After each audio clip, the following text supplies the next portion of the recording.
തിരുവനന്തപുരം ലോക്സഭയിൽ നിന്നും ദേശീയ ജനാധിപത്യ സഖ്യത്തിന്റെ ബാനറിൽ താമര അടയാളത്തിൽ ജനവിധി തേടുന്ന 15 വർഷം ശശി തരൂർ തിരുവനന്തപുരത്ത് MP ആയി പ്രവർത്തിച്ചിട്ടും വെറും 15 ദിവസം കൊണ്ട് തിരുവനന്തപുരത്തുകാരുടെ മനസ്സ് പൂർണ്ണമായിട്ട് കവർന്നിരിക്കുകയാണ് ശ്രീ രാജീവ് ചന്ദ്രശേഖർ എന്നുള്ള കാര്യം എല്ലാവരും ഇപ്പോൾ സമ്മതിക്കുന്ന ഒരു കാര്യം. ഇങ്ങനെ ഒരു സ്ഥാനാർത്ഥിയാണ് തിരുവനന്തപുരത്ത് വേണ്ടത്. തിരുവനന്തപുരത്തിന്റെ പ്രത്യേകതകൾ മനസ്സിലാക്കി ഇവിടെ അവർക്ക് അതിനെല്ലാം പരിഹാരം കാണാൻ കഴിയുന്ന ഏറ്റവും മിടുക്കനായ ഒരു സ്ഥാനാർത്ഥിയെ തന്നെ നമുക്ക് ലഭിച്ചു എന്നുള്ള സന്തോഷം ജനങ്ങൾ ഇന്ന് കൂട്ടത്തോടെ പങ്കുവെക്കുന്നു എന്നുള്ളതാണ് സത്യം. ശ്രീ രാജീവ് ചന്ദ്രശേഖർജി, രാജേട്ടൻ ഇന്ന് പുതുതായി ഭാരതീയ ജനതാ പാർട്ടിയിലേക്ക് പ്രഗത്ഭരായിട്ടുള്ള കോൺഗ്രസിന്റെ നേതാക്കന്മാർ ചേരുകയാണ്. ഒരു കാലത്ത് ഞാനൊക്കെ വിദ്യാർത്ഥി പരിഷത്തിൽ പ്രവർത്തിക്കുന്ന കാലത്ത് തിരുവനന്തപുരത്തെ കോൺഗ്രസിന്റെ ഒരു മുഖം ഏതാണെന്ന് ചോദിച്ചാൽ ഏത് സമയത്തും തമ്പാനൂരിലും നഗരത്തിലും കോൺഗ്രസ് എന്ന് പറഞ്ഞാൽ ശ്രീ കെ കരുണാകരന്റെ ഒരു നിഴലായി, കെ കരുണാകരന്റെ കൂടെ നിൽക്കുന്ന ആൾക്കാരുടെ എല്ലാം കൂടെ കോൺഗ്രസിനകത്ത് ഏറ്റവും സജീവമായി പ്രവർത്തിച്ച് പിന്നീട് മുരളീധരനോടൊപ്പവും എല്ലാ KPCC അധ്യക്ഷന്മാരോടൊപ്പവും ഇന്ദിരാഭവനിൽ സ്ഥിരമായി കോൺഗ്രസിന്റെ ഒരു ചിരിക്കുന്ന മുഖം ശ്രീ തമ്പാനൂർ സതീഷ് ഇന്ന് ഭാരതീയ ജനതാ പാർട്ടിയിൽ ചേരുകയാണ്. DCCയുടെ ജനറൽ സെക്രട്ടറി ഉദയൻ നമുക്കറിയാം കോൺഗ്രസ് നേതാക്കന്മാരുടെ അഴിമതിക്കെതിരായിട്ട് വലിയ പോരാട്ടം ആ പാർട്ടിക്ക് അകത്തു നിന്ന് നടത്തി അദ്ദേഹവും മോദിയുടെ പാതയിലേക്ക് ഇന്ന് വന്നിരിക്കുകയാണ്. ശ്രീമതി പത്മിനി തോമസിനെ നമുക്ക് എല്ലാവർക്കും അറിയാം.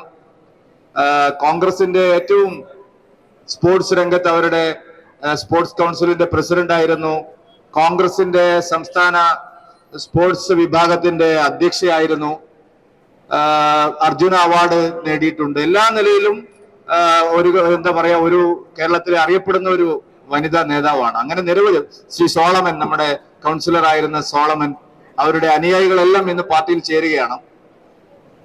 ശ്രീമതി പത്മജ വേണുഗോപാൽ പാർട്ടിയിൽ ചേരുന്ന ദിവസം ഞാൻ പറഞ്ഞിരുന്നു, മാരാർജി ഭവന്റെ ഔപചാരികമായിട്ടുള്ള പത്രസമ്മേളനം, ആദ്യത്തെ പത്രസമ്മേളനം ശ്രീമതി പത്മജ വേണുഗോപാലിനെ പാർട്ടിയിലേക്ക് സ്വീകരിച്ചുകൊണ്ടാണ് നമ്മൾ തുടങ്ങിയത്. ഞാൻ അന്ന് പറഞ്ഞിരുന്ന ഒരു നല്ല ലക്ഷണമാണ്. ഇനി എല്ലാ ദിവസവും കോൺഗ്രസിൽ നിന്നും മറ്റു പാർട്ടികളിൽ നിന്നും ഭാരതീയ ജനതാ പാർട്ടിയിലേക്ക് ആളുകൾ വരും, നേതാക്കന്മാർ വരും.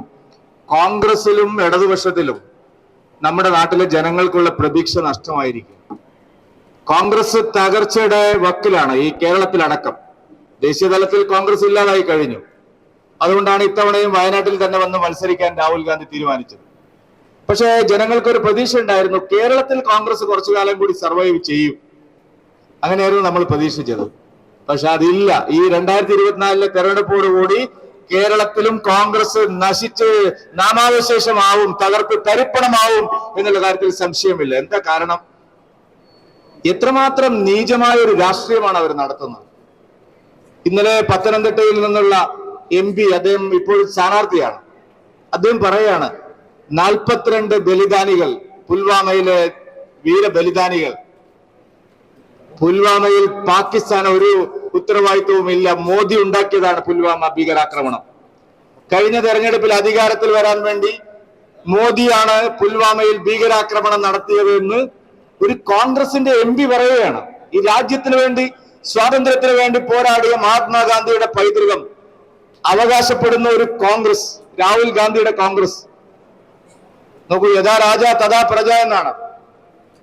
കോൺഗ്രസിന്റെ ആന്റണിയുടെ നേതാവ് രാഹുൽ ഗാന്ധിയാണ് പുൽവാമ ഭീകരാക്രമണത്തിന്റെ സൂത്രധാരനെ ജി എന്ന് വിളിച്ച്, ഇന്ദിരാജി, രാജീവ് ജി എന്നൊക്കെ വിളിക്കുന്നത് പോലെ ജി എന്ന് വിളിച്ച് അവർക്ക് പിന്തുണ പ്രഖ്യാപിച്ചത്. കോൺഗ്രസ് രാജ്യദ്രോഹത്തിന്റെ, ദേശവിരുദ്ധതയുടെ, ഈ നാടിനെ ഛിന്ന ഭിന്നമാക്കാനുള്ള തുക്കടെ ഗ്യാങ്ങിന്റെ നേതാവായിട്ട് കോൺഗ്രസ് പാർട്ടിയുടെ അഖിലേന്ത്യാ നേതാവ് രാഹുൽ ഗാന്ധിയും അവരുടെ അനുയായികളും മാറിക്കഴിഞ്ഞിരിക്കുന്നു.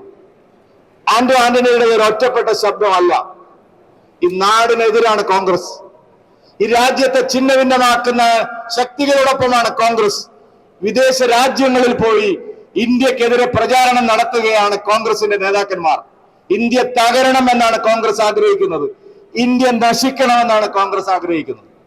കമ്മ്യൂണിസ്റ്റുകാർ പണ്ടേ അങ്ങനെയാണ്. ഇന്ത്യ അല്ല എന്നാണ് അവർ പറയുന്നത്. അനേകം നാട്ടുരാജ്യങ്ങളുടെ ഫെഡറേഷനാണ്. ഇന്ത്യക്ക് ഒരു ദേശീയത ഇല്ലെന്നാണ് കമ്മ്യൂണിസ്റ്റുകാർ പറയുന്നത്. പക്ഷെ കോൺഗ്രസ് ഇങ്ങനെ പറയാമോ?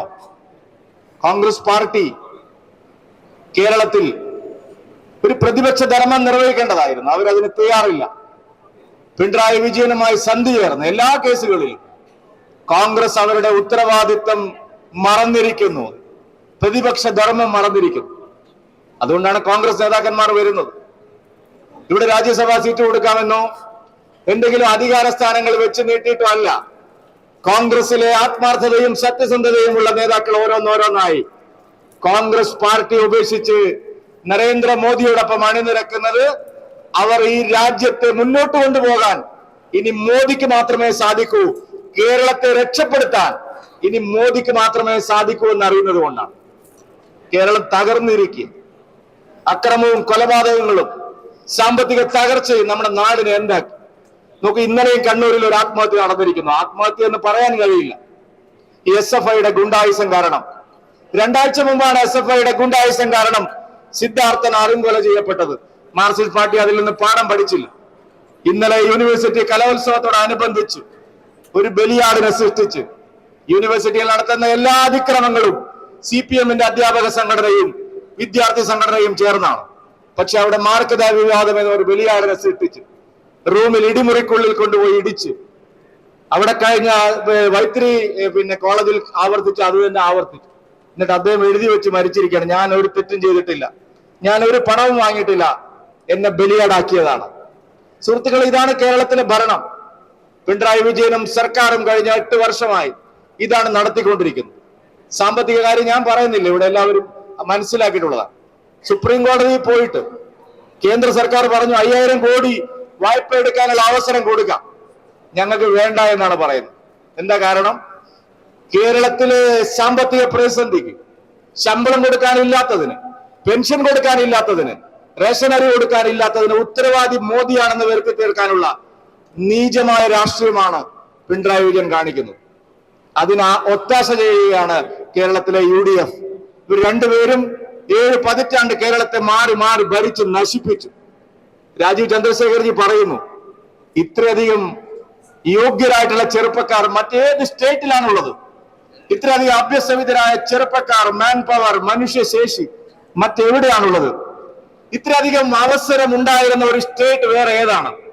ഹൈദരാബാദും ബാംഗ്ലൂരും IT-യുടെ ഹബ്ബാവുന്നതിന് മുമ്പ് തുടങ്ങിയതാണ് നമ്മുടെ തിരുവനന്തപുരവും കാക്കനാടും.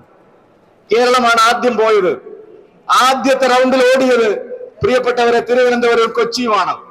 ഇന്ന് ലോകോത്തരമായിട്ടുള്ള IT ഹബ്ബായി മാറേണ്ട കേരളം എന്തുകൊണ്ട് തമസ്കരിക്കപ്പെട്ടു എന്നുള്ള ലളിതമായ ചോദ്യം ശ്രീ രാജീവ് ചന്ദ്രശേഖർജി വിദ്യാർത്ഥികളോടും അഭ്യസ്തവിദ്യരോടും ചോദിച്ചപ്പോ എന്താണ് അവരിൽ നിന്നുള്ള കൈയടി പ്രതികരണം നിങ്ങൾ കണ്ടില്ലേ? കേരളത്തിന് ഇതുപോലൊരു തകർച്ച എല്ലാ മേഖലയിലും ഉണ്ടായതിന് കാരണം നരേന്ദ്രമോദിയോ BJPയോ അല്ല, 7 പതിറ്റാണ്ട് ഇവിടെ ഭരിച്ച LDFും UDFുമാണ്, കോൺഗ്രസും CPMുമാണ്. അതിന് മാറ്റം വരാൻ പോകുന്ന ഒരു തെരഞ്ഞെടുപ്പാണ് 2024 ലോക്സഭാ തെരഞ്ഞെടുപ്പ്. ഇന്നിവിടെ കണ്ടത് BJPയുടെ പുതിയ മാരാർജി മന്ദിരത്തിന്റെ ഭവന്റെ ഉദ്ഘാടന ദിവസം നാം കണ്ടത്, ഇന്ന് രാജീവ് ചന്ദ്രശേഖർജിയുടെ തെരഞ്ഞെടുപ്പ് കമ്മിറ്റിയുടെ ഓഫീസിന്റെ ഉദ്ഘാടന ദിവസം നാം കണ്ടത് ഒരു ചെറിയ സൂചനയല്ല. കേരളത്തിൽ ഇനി അങ്ങോട്ട് എല്ലാ ദിവസവും LDFിനോടും UDFിനോടും വിട പറഞ്ഞ് ആളുകൾ ഏക പ്രതീക്ഷയായി മോദിയിലേക്കും BJPയിലേക്കും വരികയാണ്. മോദിയുടെ ഗ്യാരണ്ടിയാണ് ഇനി കേരളം അങ്ങോട്ട് ചർച്ച ചെയ്യാൻ പോകുന്നത് എന്നുള്ള കാര്യത്തിൽ ഒരു തർക്കവും നിങ്ങൾക്ക് വേണ്ട. ഞങ്ങൾ നിർത്തിയിരിക്കുന്ന സ്ഥാനാർത്ഥികളെല്ലാം മിടുക്കന്മാരായ സ്ഥാനാർത്ഥികളാണെന്ന് എതിരാളികൾ പോലും സമ്മതിച്ചിരിക്കുന്നത്. ആദ്യമായിട്ടാണ് തെരഞ്ഞെടുപ്പിന് മുമ്പ് മുഖ്യ എതിരാളി BJP ഫീൽഡ് ചെയ്തിരിക്കുന്ന സ്ഥാനാർത്ഥികളെല്ലാം മിടുക്കന്മാരായ സ്ഥാനാർത്ഥികളാണെന്നുള്ള സമ്മതം നൽകിയിരിക്കുന്നു. പരാജയം മണക്കുകയാണ് അവർക്ക്. ഇതാദ്യമായിട്ടാണ് ഒരു മണ്ഡലത്തിൽ BJP നിർത്തിയ സ്ഥാനാർത്ഥിക്ക് വിജയസാധ്യതയുണ്ടെന്ന് മനസ്സിലാക്കി സിറ്റിംഗ് MP അവർ മാറ്റിയിരിക്കുന്നത്. ഈ രണ്ട് ലക്ഷണങ്ങളും ചെറിയ ലക്ഷണങ്ങളല്ല. ഒന്ന്, സിറ്റിംഗ് MP മാറ്റി വേറെ ആളെ കൊണ്ടുവരുന്നു. BJP ജയിക്കുമെന്നുള്ളത് തടയാൻ സാധിക്കില്ല. രണ്ടാമത്തത്, പ്രധാന മുന്നണിയുടെ ആള് പറയുകയാണ്, ഭരിക്കുന്ന മുന്നണിയുടെ കൺവീനർ പറയുകയാണ് BJP ആണ് ഏറ്റവും മികച്ച സ്ഥാനാർത്ഥികളെ നിർത്തിയിരിക്കുന്നത്. ഇത് ജനങ്ങൾ അംഗീകരിച്ച സ്ഥാനാർത്ഥികളാണ്, കഴിവ് തെളിയിച്ചവരാണ്. രാജ്യസഭാ അംഗമായിരുന്നിട്ടും 15 വർഷം 18 വർഷം രാജ്യസഭാ അംഗമായിട്ടും ലോക്സഭയിൽ പ്രതിനിധീകരിക്കാതിരുന്നിട്ടും തനിക്ക് കിട്ടിയ വകുപ്പ് ചെറുപ്പക്കാർക്ക് വേണ്ടി, നാടിനു വേണ്ടി ഫലപ്രദമായി വിനിയോഗിച്ച് ട്രസ്റ്റഡ് ആൻഡ് ടെസ്റ്റഡ് ലീഡർഷിപ്പാണ്. പരീക്ഷിച്ച് വിശ്വാസ്യത നേടിയ നേതൃത്വമാണ് എല്ലാ മണ്ഡലങ്ങളിലും ഞങ്ങൾ അവതരിപ്പിച്ചിരിക്കുന്നത്. ഇത് മോദിയുടെ തെരഞ്ഞെടുപ്പാണ്, NDAയുടെ തെരഞ്ഞെടുപ്പാണ്. ഇത് കേരളത്തിലെ ജനങ്ങളുടെ വിജയത്തിന്റെ തെരഞ്ഞെടുപ്പായിരിക്കും എന്ന് മാത്രം സൂചിപ്പിച്ചുകൊണ്ട് ഇനിയുള്ള ദിവസങ്ങളിൽ ഈ നാട്ടിലെ ജനങ്ങളെല്ലാവരും കക്ഷി രാഷ്ട്രീയ ചിന്താഗതികളൊക്കെ മറന്ന് ഞങ്ങളെ സഹായിക്കണമെന്ന് ഞാൻ അഭ്യർത്ഥിക്കുകയാണ്. ചില ആളുകൾ കുത്തിത്തിരിപ്പുമായിട്ട് ഇറങ്ങിയിട്ടുണ്ട്. പൗരത്വ നിയമ ഭേദഗതിയുടെ മറവിൽ കുളം കലക്കി മീൻ പിടിക്കാമെന്നുള്ള ധാരണയിൽ ചില ആളുകൾ ഇറങ്ങിയിട്ടുണ്ട്. പൗരത്വ നിയമ ഭേദഗതിയുടെ പേരിൽ പ്രിയപ്പെട്ട മുസ്ലിം സഹോദരന്മാരെ ഭയാശങ്കയിലാക്കി വോട്ട് പിടിക്കാമെന്നാണ് അവർ ധരിക്കുന്നുണ്ടെങ്കിൽ ഞാൻ പറയുന്നു, അത് കേരളത്തിൽ നടപ്പില്ല. CAയുടെ പേരിൽ ഒരാളും കേരളത്തിൽ തെരുവിൽ ഇറങ്ങാൻ പോകുന്നില്ല. ഈ CPM-ന്റെയും കോൺഗ്രസിന്റെയും അണികളല്ലാതെ സാമാന്യ മുസ്ലിം സഹോദരിമാരാരും ഈ നാടിനെ സ്നേഹിക്കുന്നവരാരും CAയുടെ പേരിൽ തെരുവിൽ ഇറങ്ങില്ല. കേരളത്തിന്റെ വികസനമാണ് എല്ലാവരും ആഗ്രഹിക്കുന്നത്. അതിനാണ് ഞങ്ങൾ വോട്ട് തേടുന്നത്. ഒരിക്കൽ കൂടി NDA സ്ഥാനാർത്ഥികളെ വിജയിപ്പിക്കണമെന്ന് അഭ്യർത്ഥിച്ചുകൊണ്ട് ഈ ഓഫീസ് ഉദ്ഘാടനം ഔപചാരികമായി നിർവഹിച്ചുകൊണ്ട് എന്റെ വാക്കുകൾ അവസാനിപ്പിക്കുന്നു. നിങ്ങൾക്ക് നമസ്കാരം. വന്ദേ മാതരം. സ്വാഗതം, സുസ്വാഗതം. പത്മിനി തോമസിന് സ്വാഗതം. ദേശീയ മെഡൽ നേടുകയും ചെയ്ത ശ്രീ ഡാനി ജോൺ സെൽവനെ പാർട്ടിയിലേക്ക് സ്വാഗതം ചെയ്യുന്നു. പ്രിയപ്പെട്ട സംസ്ഥാന അധ്യക്ഷൻ അദ്ദേഹത്തിന് സാൾട്ട് കൊടുക്കുന്നു.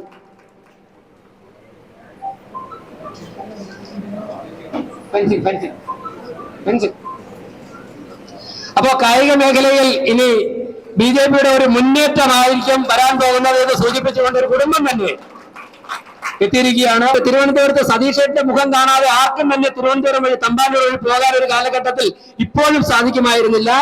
കോൺഗ്രസിലെ തെറ്റായ നിലപാടുകൾക്കെതിരെ കുറച്ചു ദിവസമായിട്ട് അദ്ദേഹം കുറച്ച് നിർജീവമായി പ്രവർത്തിക്കുകയാണ്. പക്ഷെ ഞാൻ പറയുന്നത് അങ്ങയുടെ അനുഭവ സമ്പത്തും പരിചയസമ്പത്തും ബഹുമാനപ്പെട്ട ലീഡർ ശ്രീ K. കരുണാകരനോടുള്ള പ്രവർത്തന പരിചയവും ഇനി തിരുവനന്തപുരത്ത് BJPയുടെ കുതിപ്പിലൊരു മുതൽക്കൂട്ടാകും. ഞാൻ അദ്ദേഹത്തെ ക്ഷണിക്കുന്നു. സംസ്ഥാന അധ്യക്ഷൻ അദ്ദേഹം DCCയുടെ ജനറൽ സെക്രട്ടറി കൂടിയാണ്. അദ്ദേഹത്തെ ക്ഷണിക്കുന്നു. അടുത്തതായി ഉദയനെ ഞാൻ സ്വാഗതം ചെയ്യുന്നു. 2 DCC ജനറൽ സെക്രട്ടറിമാരാണ് ചേർന്നിരിക്കുന്നത്.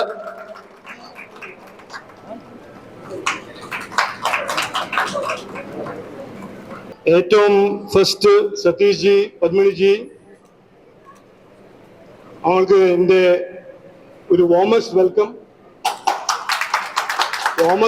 അല്ല, നമ്മുടെ നരേന്ദ്രമോദിജിനെ ഇവിടെ വന്ന് BJP തിരുവനന്തപുരത്ത് വന്ന് നരേന്ദ്രമോദിജിനെ സപ്പോർട്ട് ചെയ്യുന്ന, നരേന്ദ്രമോദിജിനെ സ്ട്രെങ്തൻ ചെയ്യുന്നതിന് ഞാൻ വളരെ താങ്ക്സ് പറയുന്നു, നന്ദി അർപ്പിക്കുന്നു. ഞാനൊരു വലിയ സ്പീച്ചൊന്നും ചെയ്യാൻ പോകുന്നില്ല. ഒരു 3 പോയിന്റ് നിങ്ങൾ മുമ്പ് വെക്കാൻ ആഗ്രഹിക്കുന്നു. ഈ വരുന്ന ലോക്സഭാ ഇലക്ഷൻ എന്റെ മെയിൻ ഇഷ്യൂ എന്താണ്, ഇന്ന് ഈ ഇലക്ഷൻ ഓഫീസ് ഇനോഗ്രേഷന്റെ ഒക്കേഷനിൽ ആ ഒരു ഇഷ്യൂ ഞാൻ മുന്നോട്ട് വെക്കാൻ ആഗ്രഹിക്കുന്നു.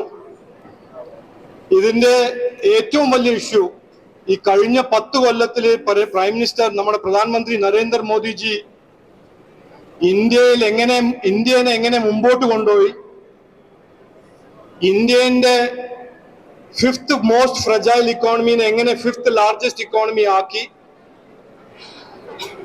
ഈ 5th ലാർജസ്റ്റ് ഇക്കോണമിനെ എങ്ങനെ അദ്ദേഹം 3ാം നമ്പറിന്റെ ഇക്കോണമി ആക്കാൻ പോകുന്നുണ്ട് അടുത്ത 2 കൊല്ലത്തില്.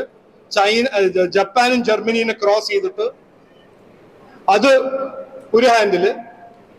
മറ്റേ സൈഡില് 2004 മുതൽ 2014 വരെ ഈ ഇന്ത്യ അലയൻസ് പറഞ്ഞ UPA അലയൻസ്, പഴയ പേരുള്ള ഒരു കോൺഗ്രസ് കോalition, അവര് നമ്മുടെ നാടിനെ എന്ത് ചെയ്തു? 10 കൊല്ലം നരേന്ദ്രമോദിജി, 10 കൊല്ലം കോൺഗ്രസ്, പിന്നെ ഇവിടെ സംസ്ഥാന സർക്കാർ 7-8 കൊല്ലമായിട്ട് ഇവിടെ എന്ത് ചെയ്തു? ഈ election A versus B versus C അല്ല. അത് പല ആൾക്കാരെ അതിനെ ഒരു പേഴ്സണാലിറ്റി ഫൈറ്റോ ഒരു ഇഷ്യൂ എല്ലാത്തൊരു ഫൈറ്റോ ആക്കാൻ ശ്രമിക്കും. ബട്ട് ഏറ്റവും ഇമ്പോർട്ടന്റ്, എല്ലാവർക്കും, ജനങ്ങൾക്കും മാധ്യമ പ്രവർത്തകർക്കും മനസ്സിലാക്കേണ്ടത് ഈ ഇലക്ഷൻ ഗവർണൻസിന്റെ പെർഫോമൻസിന്റെ റിപ്പോർട്ട് കാർഡിന്റെ ഒരു ഇലക്ഷനാണ്.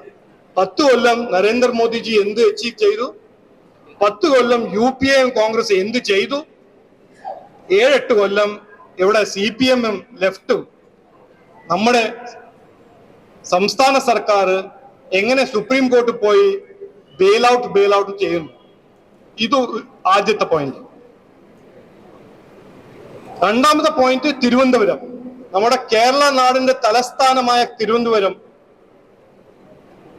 ഈ കഴിഞ്ഞ 10-15 കൊല്ലം ഇന്ത്യ മുമ്പോട്ട് പോകുമ്പോൾ ഇവിടെ എന്ത് വികസനം നടന്നില്ല. ഇവിടുത്തെ യുവകൾക്ക്, ഇവിടുത്തെ ബിസിനസ് കമ്മ്യൂണിറ്റി, ഇവിടുത്തെ ഫിഷിംഗ് കമ്മ്യൂണിറ്റിക്ക് എന്ത് പുരോഗതി കിട്ടിയില്ല. അത് രണ്ടാമത്തെ ഒരു എജൻഡ. ഈ ഇലക്ഷനിൽ ഞാൻ BJP തിരുവനന്തപുരം, നമ്മുടെ നേതാവ് നരേന്ദ്രമോദിജി, BJP കേരള, ഇന്ത്യ അടക്കം എല്ലായിടത്തും ഞങ്ങൾ പുട്ട്ഫോർത്ത് ചെയ്യുന്ന എജൻഡയാണ് വികസനം, പുരോഗതി. എന്നിട്ട് ഇന്ത്യനെ ഒരു വികസിത് ഭാരതമാക്കാൻ നമ്മുടെ പ്രധാനമന്ത്രിയുടെ സങ്കല്പം. ഇതാണ് മുമ്പോട്ട് കൊണ്ടുപോകാനുള്ള ഒരു പാർട്ടി, മുമ്പോട്ട് കൊണ്ടുപോകാൻ ഉള്ള ഒരു ലീഡർഷിപ്പ്. അദ്ദേഹത്തിന്റെ റെപ്രസെന്റേറ്റീവായിട്ട് തിരുവനന്തപുരത്തിനെ മുമ്പോട്ട് കൊണ്ടുപോകാൻ, തിരുവനന്തപുരത്തിന് വികസനം, പുരോഗതിന്റെ രാഷ്ട്രീയം കൊണ്ടുവരാൻ എനിക്കൊരു ഓപ്പർച്യൂണിറ്റി കിട്ടിയിട്ടുണ്ട്. അതാണ് രണ്ടാമത്തെ പോയിന്റ്. മൂന്നാമത്തെ പോയിന്റ് ഞാൻ വെക്കാൻ ആഗ്രഹിക്കുന്നു. എന്നോട് ഒക്ടോബർ 23 എന്നോട് എന്റെ ലീഡർഷിപ്പ് ചോദിച്ചു, ഇങ്ങനെ ലോക്സഭ മത്സരിക്കാൻ താല്പര്യമുണ്ടോ? അപ്പൊ ഞാൻ പറഞ്ഞു യെസ് ഉണ്ട്. ജാനുവരി 24 എന്നോട് ചോദിച്ചു, ഏത് കോൺസ്റ്റിറ്റ്യുവൻസിയിലാണ് താങ്കൾക്ക് മത്സരിക്കാൻ ആഗ്രഹം? ഞാൻ അന്ന് പറഞ്ഞത് എല്ലാവരും കൂടെ ഷെയർ ചെയ്യുന്നു. ഞാൻ അന്ന് എന്നെ പ്രൈം മിനിസ്റ്ററോട് പറഞ്ഞു, എനിക്കിങ്ങനെ ഒരു ഓപ്പർച്യൂണിറ്റി കിട്ടിയാൽ എന്റെ കേരള നാടിന്റെ തലസ്ഥാനമായ തിരുവനന്തപുരത്ത് എനിക്ക് മത്സരിക്കാൻ ആഗ്രഹമുണ്ട്, എനിക്കൊരു അഭിമാനമുണ്ടാവും. അവരെനിക്ക് ഈ ഓപ്പർച്യൂണിറ്റി തന്നു. ഞാൻ എല്ലാവരോടും 5-ാം തീയതി മാർച്ച് മുതൽ ഇന്ന് വരെ എല്ലാ വീട്ടിലും എല്ലാവരോടും ഈ വികസനം, ഈ പുരോഗതിന്റെ രാഷ്ട്രീയം, ഈ ഡെവലപ്മെന്റിന്റെ പോളിറ്റിക്സിനെ പറ്റി മീറ്റ് ചെയ്യുന്നു, അവരോട് ഷെയർ ചെയ്യുന്നു.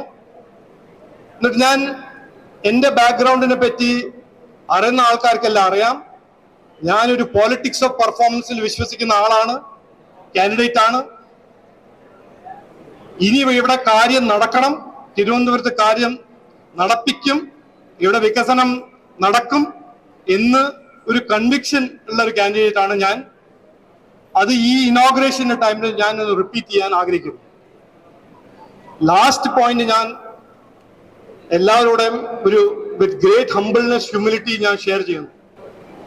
എല്ലാവർക്കും ഇന്ന് തിരുവനന്തപുരത്തെ എല്ലാ ജനങ്ങൾക്കും ഒരു കോൺഫിഡൻസ് ഉണ്ട്.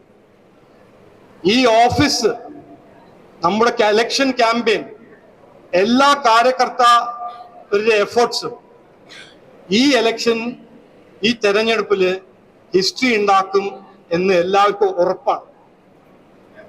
ഇതൊരു ഗെയിം ചേഞ്ചിങ് ഇലക്ഷൻ ആവും. കേരള രാഷ്ട്രീയത്തിൽ ഒരു മാറ്റം വരും. ആ മാറ്റത്തിന്റെ ഒരു റെപ്രസെന്റേറ്റീവ് ആയിട്ട് ഈ ഇലക്ഷൻ ഓഫീസിൽ നമ്മൾ ഹിസ്റ്ററി സ്ക്രിപ്റ്റ് ചെയ്യുമെന്ന് എനിക്ക് മുഴുവൻ കോൺഫിഡൻസ് ഉണ്ട്. ഇതാണ് പറയാനുണ്ടായിരുന്നത്. എല്ലാവർക്കും ഒരിക്കൽ കൂടി നമസ്കാരം, സ്വാഗതം, ആൻഡ് എല്ലാവർക്കും all the best. Thank you. നമസ്കാരം. ജയ് ഹിന്ദ്. പലപ്പോഴും BJP തിരഞ്ഞെടുപ്പ് വിജയത്തിന് അവസാന ഘട്ടത്തിൽ ഞങ്ങൾക്ക് മുന്നോട്ട് വരാൻ പറ്റാത്തത് കടലോര മേഖലയിൽ BJPയുടെ വോട്ടുകൾ ലഭിക്കുന്നത് വളരെ കുറവായതുകൊണ്ടാണ്. എന്നാൽ നരേന്ദ്രമോദി ഗവൺമെന്റ് കഴിഞ്ഞ 10 വർഷമായി കടലോര മേഖലയിലെ സാധാരണക്കാരായ ജനങ്ങൾക്ക് അവരുടെ നിത്യജീവിതത്തിൽ ഗുണപരമാവുന്നതും മത്സ്യസമ്പത്തിന്റെ കയറ്റുമതി വർദ്ധിപ്പിച്ചുകൊണ്ട് രാജ്യത്തിന്റെ സമ്പദ്ഘടനയെ മെച്ചപ്പെടുത്തുന്നതുമായിട്ടുള്ള നിലപാടുകൾ സ്വീകരിച്ചത് മനസ്സിലാക്കിക്കൊണ്ട് കടലോര മേഖലയിൽ നിന്നും 100 കണക്കിന് സാധാരണക്കാരായ പ്രവർത്തകരാണ് നമ്മുടെ പാർട്ടിയിലേക്ക് ചേരാൻ തയ്യാറായിരിക്കുന്നത്. അതിൽ ആദ്യമായിട്ട് അവിടുത്തെ പൂന്തുറ 6000 ക്രിസ്ത്യൻ ലാറ്റിൻ കാത്തലിക് കുടുംബങ്ങൾ ആരാധനയ്ക്ക് വരുന്ന പൂന്തുറ പള്ളിയിലെ ഏറ്റവും പ്രധാനപ്പെട്ട വനിതാ കൂട്ടായ്മയിലെ പ്രവർത്തകയായിട്ടുള്ള മുൻ UDF പ്രവർത്തക കൂടിയായിട്ടുള്ള പ്രിയപ്പെട്ട ശ്രീമതി ജയ സുരേഷിനെ ഞാൻ വേദിയിലേക്ക് സ്വാഗതം ചെയ്യുകയാണ്. ഇനി കടലോര മേഖലയിൽ BJPയുടെ മുന്നേറ്റം ജയ ഉൾപ്പെടെയുള്ള നേതാക്കന്മാരിലൂടെ ആയിരിക്കും. ജയയെ ഞാൻ പാർട്ടി പരിപാടിയിലേക്ക് സ്വാഗതം ചെയ്യുന്നു. പ്രിയപ്പെട്ട സംസ്ഥാന അധ്യക്ഷൻ ഷാളിട്ട് സ്വീകരിക്കും. സ്വാഗതം, സുസ്വാഗതം. കടലിന്റെ മക്കൾക്ക് സ്വാഗതം.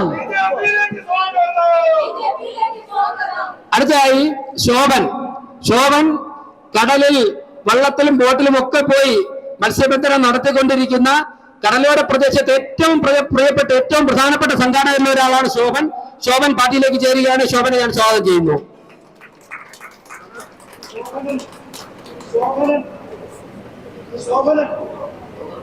ശോഭൻ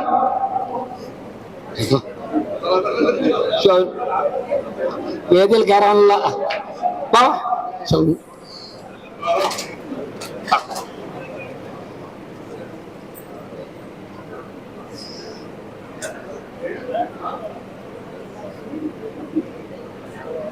ശോഭൻ വേദിയിലും പിന്നിൽ നിന്ന് സംഘടിപ്പിക്കുന്നതിലാണ്. അവിടെ ഇത്രയും കാര്യങ്ങൾ കോർഡിനേറ്റ് ചെയ്തതിൽ ഏറ്റവും പ്രധാനപ്പെട്ട പങ്ക് വഹിച്ചിട്ടുള്ളത് ശോഭനാണ്. അടുത്തതായി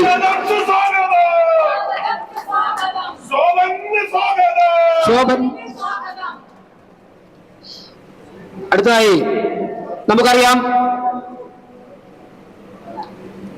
പൂന്തുറ, ഭീമാപള്ളി, വെട്ടുകാട് മേഖല, ശംഖുമുഖം എന്നൊക്കെ പറയുമ്പോഴേക്കും BJPയുടെ പ്രവർത്തനം താരതമ്യേന മറ്റു സ്ഥലങ്ങളുമായി കമ്പയർ ചെയ്യുമ്പോൾ താരതമ്യം ചെയ്യുമ്പോൾ കുറച്ചു കുറവാണ്. ആ മേഖലയിൽ തങ്ങൾ BJPയിൽ എത്താൻ താമസിച്ചു പോയി എന്ന് മനസ്സിലാക്കിക്കൊണ്ട് ജനപ്രതിനിധികളായിരുന്നവരുൾപ്പെടെയാണ് നിരവധി ദിവസം, സത്യത്തിൽ അതൊക്കെ തന്നെ കഴിഞ്ഞ ആഴ്ചയിൽ പ്രവർത്തിക്കാൻ ഇറങ്ങിയതിനു ശേഷം പതിറ്റാണ്ടുകളോളം പ്രവർത്തിക്കുന്ന ഞങ്ങൾ എത്ര സമയമാണ് പ്രവർത്തനത്തിൽ കൊടുക്കുന്നത് അതിനേക്കാൾ കൂടുതൽ സമയം പ്രവർത്തനത്തിൽ കൊടുത്ത് വളരെ സജീവമായിട്ട് മുന്നോട്ട് പോവുകയാണ്. പൂന്തുറ വാർഡിന്റെ BJPക്ക് ഏറ്റവും കുറച്ച് വോട്ട് കിട്ടുന്ന പൂന്തുറ വാർഡിനെ 5 വർഷം തിരുവനന്തപുരം കോർപ്പറേഷനിൽ പ്രതിനിധീകരിച്ച പൂന്തുറ വാർഡിന്റെ മുൻ കൗൺസിലർ കൂടിയായിട്ടുള്ള ശ്രീ പീറ്റർ സോളമൻ, അദ്ദേഹത്തെ ഞാൻ പാർട്ടിയിലേക്ക് ക്ഷണിക്കുകയാണ്. Shri Peter Solomon.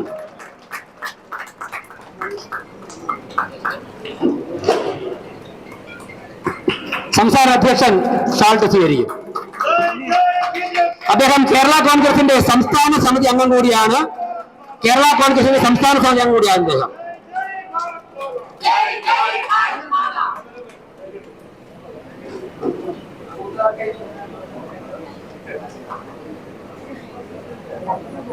കഴിഞ്ഞ 1.5 വർഷമായി BJP നേതൃത്വം നടത്തുന്ന നിരന്തര പരിശ്രമങ്ങളുടെ ഭാഗമായിട്ടാണ് ഇവരൊക്കെ തന്നെ പാർട്ടിയിൽ ചേർന്ന് പ്രവർത്തിക്കാൻ തയ്യാറായിട്ടുള്ളത്. അടുത്തത് ലാറ്റിൻ കാത്തലിക് സഭയിലെ തന്നെ പ്രധാനപ്പെട്ട കൂട്ടായ്മയുടെ നേതാക്കളുടെ ശ്രീ മൈക്കിൾ സാജൻ.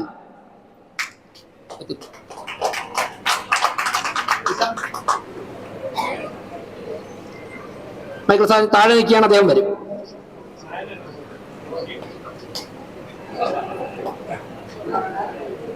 ശ്രീ യേശുദാസൻ. ഇവരെയൊക്കെ തന്നെ ജയ ഉൾപ്പെടെ ജയ സുരേഷിനെ ഉൾപ്പെടെ പാർട്ടിയിലേക്ക് കൊണ്ടുവന്നത് ശ്രീ യേശുദാസൻ അവർകളാണ്.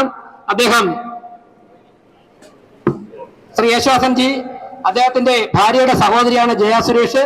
അദ്ദേഹം നമ്മളോട് ചേരാൻ താല്പര്യം പ്രകടിപ്പിച്ച ശേഷം ജയ സുരേഷിനെ കൊണ്ട് അദ്ദേഹം പാർട്ടിയുടെ ജില്ലാ കമ്മിറ്റി ഓഫീസിൽ വന്നിരുന്നു. അവിടെ നിന്നാണ് ഞങ്ങൾ ചർച്ച ആരംഭിക്കുന്നത്. വർഷങ്ങളായി കടലോരത്ത് ജീവിക്കുന്ന, കടലിൽ പോകുന്ന, മത്സ്യബന്ധനം നടത്തുന്ന അവിടുത്തെ സാധാരണക്കാരുടെ വികാരങ്ങളും വിചാരങ്ങളും നേരിട്ടറിയാവുന്ന അദ്ദേഹമാണ് നരേന്ദ്രമോദി ഗവൺമെന്റ് പ്രവർത്തനങ്ങൾ ശക്തിപ്പെടുത്തുവാൻ വേണ്ടി കടലോര മേഖലയിൽ നിന്ന് BJP-യിൽ എത്തിയിരിക്കുന്നത്. അടുത്തതായി ആൽബി ഫെർണാണ്ടസ്. ശ്രീ ആൽബി ഫെർണാണ്ടസും കടലോര മേഖലയിൽ നിന്നുള്ള ഒരു പൊതുപ്രവർത്തകനാണ്.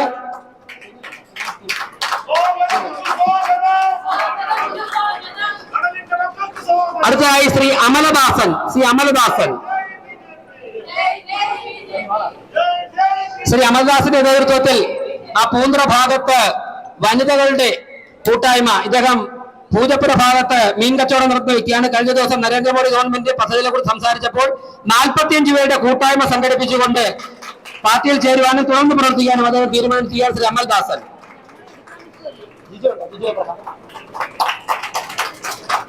കൊച്ചുവേലിയിലുള്ള പ്രധാനപ്പെട്ട DYFI പ്രവർത്തകനായിട്ടുള്ള ലാറ്റിൻ കാത്തലിക് വിഭാഗത്തിൽപ്പെട്ട ശ്രീ ജിജോ ജെറോമിന്റെ നേതൃത്വത്തിൽ നിരവധി ചെറുപ്പക്കാർ അവിടെ തയ്യാറായിരിക്കുകയാണ്. വരാൻ പോകുന്ന ദിവസങ്ങളിൽ അവരൊക്കെ തന്നെ പാർട്ടിയിലെത്തും.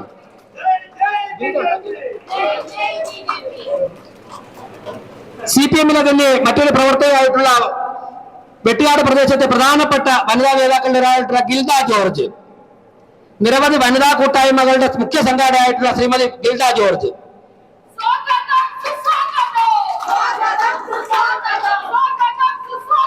തിരുവനന്തപുരത്തെ മഹിളാ പ്രവർത്തനത്തിന് കരുത്ത് കൂട്ടാൻ വേണ്ടി ശ്രീമതി ഗിൽഡ ജോർജ് ഉൾപ്പെടെ 45 വനിതകൾ BJP-യുടെ ഓഫീസിൽ കഴിഞ്ഞ ദിവസം വന്നിരുന്നു. ഇന്ന് ഗിൽഡ ജോർജ് മാത്രം ഇവിടെ വെച്ച് പാർട്ടി ചേർത്ത് ബാക്കിയുള്ളവർ വെട്ടുകാട് ഭാഗത്ത് പോയി അവിടെ വെച്ചിട്ട് പാർട്ടിയിൽ ചേരാൻ തയ്യാറായിട്ടുണ്ട്. അടുത്ത ദിവസങ്ങളിൽ അത് നടക്കും.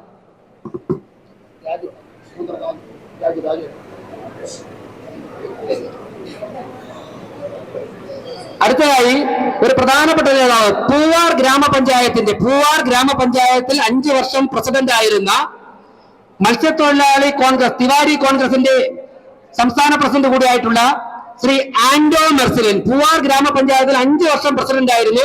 നിരവധി ജനങ്ങൾ സ്വാധീനമുള്ള, ആയിരക്കണക്കിന് വോട്ടർമാരിൽ സ്വാധീനമുള്ള ശ്രീ ആന്റോ മെർസിയാണ് പൂവാർ ഗ്രാമപഞ്ചായത്ത് മുൻ പ്രസിഡന്റ്.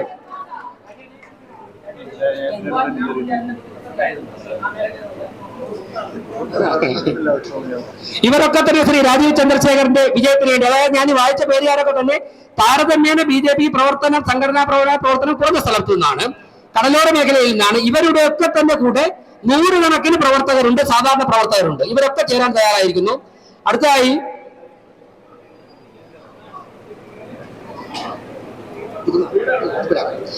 ശ്രീ ജോജി വർഗീസ്. അപ്പോ അദ്ദേഹം ഇപ്പോൾ Thiruvananthapuram Saint Peter's Syrian Yakobaya cathedral അംഗമാണ്. അദ്ദേഹം KEFA-യുടെ നേതൃത്വം കിഴക്കിന്റെ പരിശുദ്ധ അന്ത്യോഷ്യ അപ്പോസ്തലനാണ്.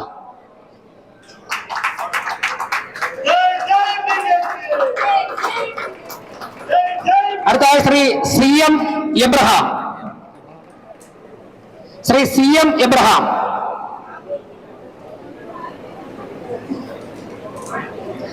CM എബ്രഹാം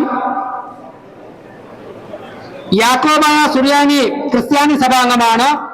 അദ്ദേഹം പെരുമ്പാവൂർ സ്വദേശിയാണ്. ഇപ്പോൾ തിരുവനന്തപുരത്ത് താമസിക്കുന്നു. അദ്ദേഹത്തെ പാർട്ടിയിലേക്ക് സ്വാഗതം ചെയ്യുകയാണ്.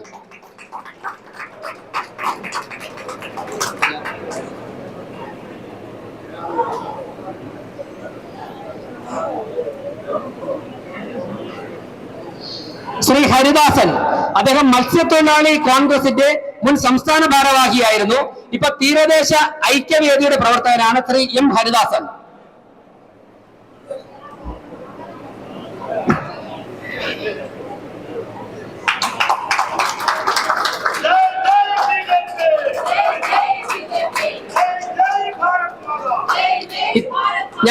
ഞാൻ നേരത്തെ തൊട്ടുമുമ്പ് പേര് വായിച്ച ഇത്രയും പേർ ന്യൂനപക്ഷ മേഖലയിൽ നിന്ന്, പ്രത്യേകിച്ചും ലാറ്റിൻ കാത്തലിക് വിഭാഗത്തിൽ നിന്നും BJP-യിൽ എത്തിയിരിക്കുന്നവർ ഇവരെല്ലാവരോടൊപ്പം 100 മുതൽ 500 വരെയുള്ള സഹപ്രവർത്തകരുണ്ട്. അവരൊക്കെ തന്നെ ആ മേഖലയിൽ വെച്ച് വരാൻ പോകുന്ന ദിവസങ്ങളിൽ പാർട്ടിയിൽ ചേരും. ഇനി ശ്രീ സംഗീത് രവീന്ദ്രൻ നായർ, അദ്ദേഹം നിരവധി കാലങ്ങൾ കൊണ്ട് കോൺഗ്രസിന്റെ പ്രവർത്തകനാണ്, അഭിഭാഷകനാണ്. അദ്ദേഹം BJP-യിൽ ചേർന്ന് പ്രവർത്തിക്കാൻ താല്പര്യം പ്രകടിപ്പിച്ചിരിക്കുന്നു. ശ്രീമതി ഷീന CPIM-ന്റെ കഴിഞ്ഞ 3 വർഷമായി CPIM-ന്റെ തമ്പാനൂർ പ്രദേശത്തെ പ്രവർത്തകയാണ്.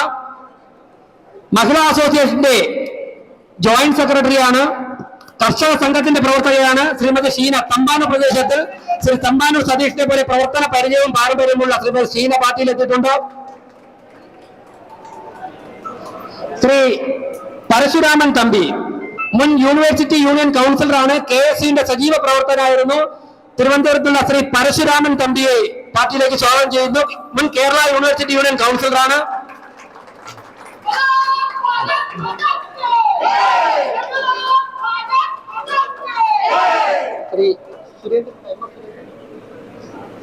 ശ്രീ MS സുരേന്ദ്രൻജി കഴിഞ്ഞ 50 വർഷമായി പെരിന്താനിയിൽ കോൺഗ്രസിന്റെ പ്രവർത്തകനാണ്. കോൺഗ്രസുമായുള്ള എല്ലാ ബന്ധവും ഉപേക്ഷിച്ചുകൊണ്ട് രാജീവ് ചന്ദ്രശേഖരന്റെ വിജയത്തിന് വേണ്ടി, നരേന്ദ്രമോദിയുടെ വിജയത്തിന് വേണ്ടിയിട്ട് 5 പതിറ്റാണ്ടുള്ള കോൺഗ്രസ് പ്രവർത്തനത്തെ എല്ലാം ഉപേക്ഷിച്ചിട്ട് BJP-യിൽ എത്തിയിരിക്കുന്നു. അദ്ദേഹത്തെ സ്വാഗതം ചെയ്യുന്നു. ലീഡറുമായിട്ട് ബഹുമാനപ്പെട്ട ശ്രീ K കരുണാകരൻ ലീഡറുമായിട്ട് ഏറ്റവും കൂടുതൽ ആത്മബന്ധം പുലർത്തിയിട്ടുള്ള തിരുവനന്തപുരത്തെ ഒരു പ്രവർത്തകൻ എന്നാണ്. അപ്പൊ ലീഡറിന്റെ മകളായി തമ്പാനൂർ സതീഷായി, MS സുരേന്ദ്രനായി, ഏകദേശം ലീഡറിന്റെ പകുതിയിൽ കൂടുതൽ BJP-യിലായി എന്നുള്ള സന്തോഷ വാർത്ത അറിയിക്കുകയാണ്. ശ്രീ മധുസൂദൻ നായർ ആം ആദ്മി പാർട്ടിയുടെ മുൻ മണ്ഡലം കൺവീനർ. ശ്രീ മധുസൂദൻ നായർ ആം ആദ്മി പാർട്ടിയുടെ മുൻ മണ്ഡലം കൺവീനർ ശ്രീ മധുസൂദൻ നായർ അദ്ദേഹത്തെ BJP-യിലേക്ക് സ്വാഗതം ചെയ്യുന്നു.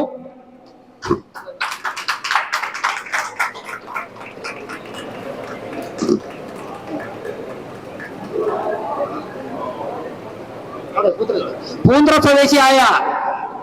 സ്വദേശിയായ ശ്രീ രാജു, അദ്ദേഹവും മത്സ്യത്തൊഴിലാളി പ്രവർത്തകനാണ്.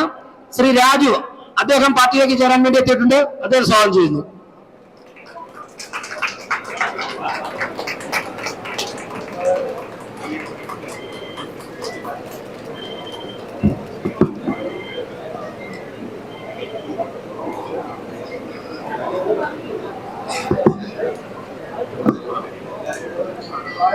അടുത്തായി പത്മനാഭസ്വാമി ക്ഷേത്രത്തിലെ ചന്ദനവും താമരമാലയും സ്ഥാനാർത്ഥിയെ ചാർത്തുവാനാണ് സംസ്ഥാന പ്രസിഡന്റ് ശ്രീ K സുരേന്ദ്രൻജി.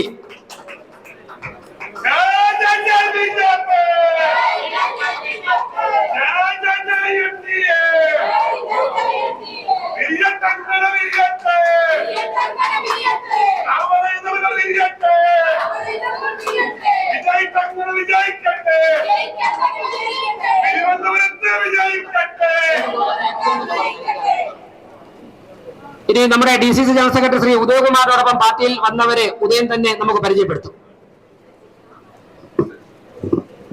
ഇതിനോടൊപ്പം വലിയുള്ള മണ്ഡലം കോൺഗ്രസ് കമ്മിറ്റിയുടെ വൈസ് പ്രസിഡന്റ് ആയിരുന്ന ശ്രീമാൻ സിനോയ് കുരുവിള,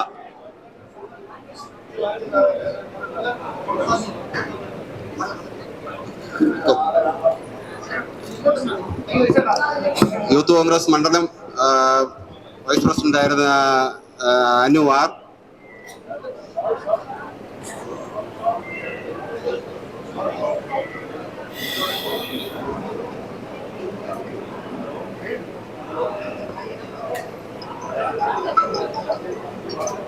കർഷക കോൺഗ്രസിന്റെ ബ്ലോക്ക് ഭാരവാഹി ശ്രീമാൻ രാജു,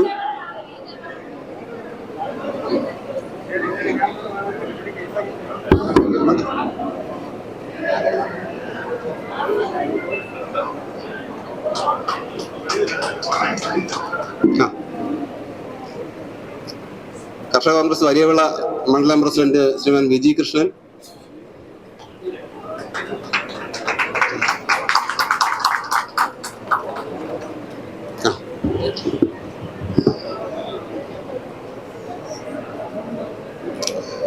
കർഷക കോൺഗ്രസിന്റെ ബ്ലോക്ക് ഭാരവാഹി ബാലേട്ടൻ,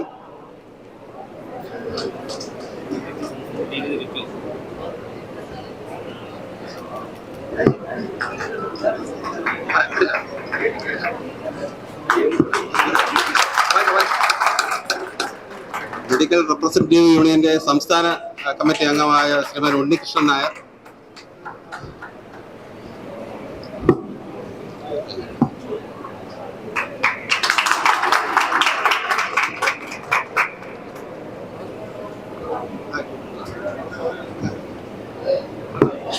ഈ പരിപാടിയിൽ കൃതജ്ഞത അർപ്പിക്കാൻ വേണ്ടി പാർട്ടിയുടെ ജില്ലാ സെൽ കോർഡിനേറ്റർ നിശാന്തിനെ ക്ഷണിക്കുന്നു. അതിനുശേഷം പാർട്ടിയിൽ ഇന്ന് ചേർന്ന മുഴുവൻ നേതാക്കന്മാരും NDAയുടെ നേതാക്കന്മാരും ഒരുമിച്ചൊരു ഫോട്ടോ സെഷനുണ്ട്. അത് കഴിഞ്ഞതിന് ശേഷം മാത്രമേ പിരിയാവുള്ളൂ.